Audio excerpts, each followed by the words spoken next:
Nah, sahabat Bawaslu, akhirnya kita sampai pada evaluasi materi soal pengawasan partisipatif. Sudah semakin paham kan tentang betapa pentingnya kalian hadir dan berperan dalam pengawasan partisipatif baik pada momentum pemilu maupun pilkada kita. Catatan evaluasi ini hanya untuk mengingatkan kembali betapa pentingnya sahabat ada di sini sampai pada titik ini.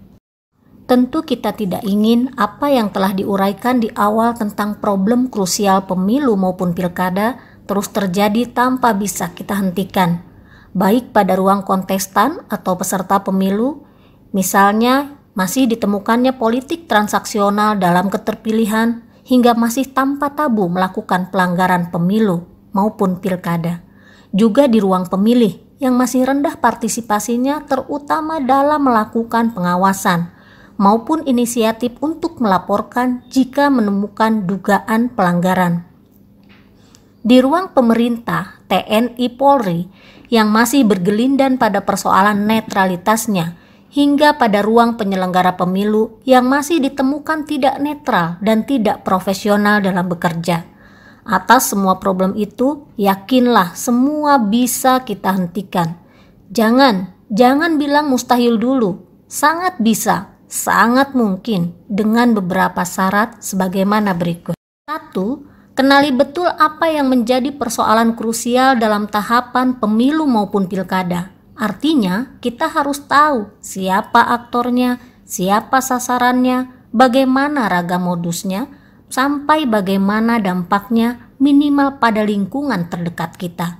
Hanya dengan mengenalinya lah kita akan paham bagaimana cara menghadapinya.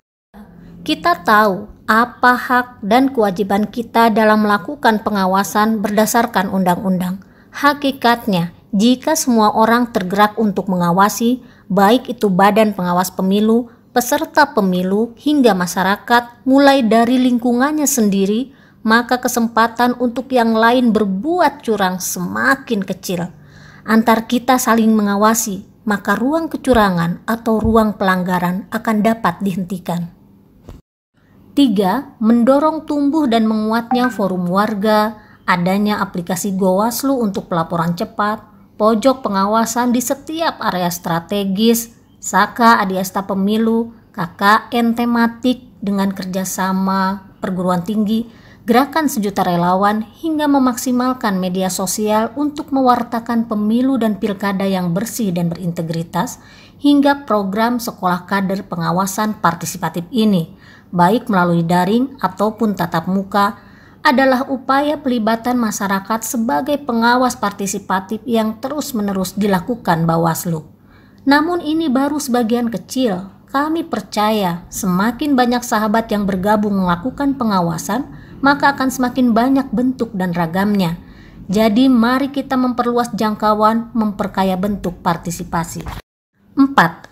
Buah dari upaya pelibatan itu melahirkan semangat masyarakat di berbagai tempat, salah satunya dalam ikhtiar mendirikan desa pengawasan dan anti politik uang, di mana komitmen warga digelorakan untuk mengawal demokrasi sesuai dengan azas langsung, umum, bebas, rahasia, jujur, dan adil. Terakhir, ingatlah, sebagai pengawas partisipatif, sahabat hanya bergerak untuk melakukan pencegahan dan pengawasan. Biarkan penindakan pelanggaran menjadi ranah Bawaslu.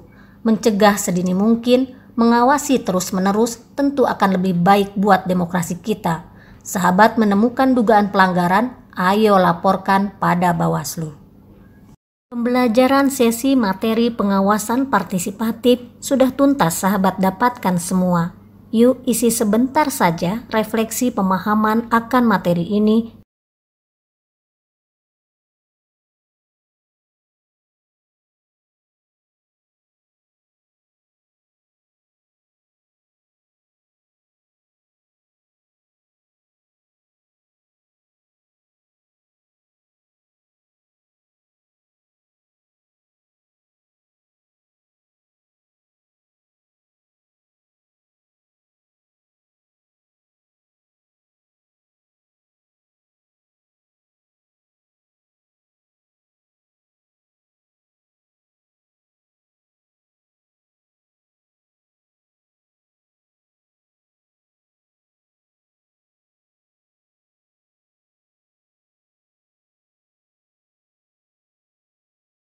Pasti masih semangat menjadi yang terdepan untuk melakukan pengawasan partisipatif kan? Saya, Loli Suhenti, Bawaslu Provinsi Jawa Barat, menyemangati sahabat semua untuk mengikuti materi berikutnya. Bersama rakyat, awasi pemilu, bersama Bawaslu, tegakkan keadilan pemilu.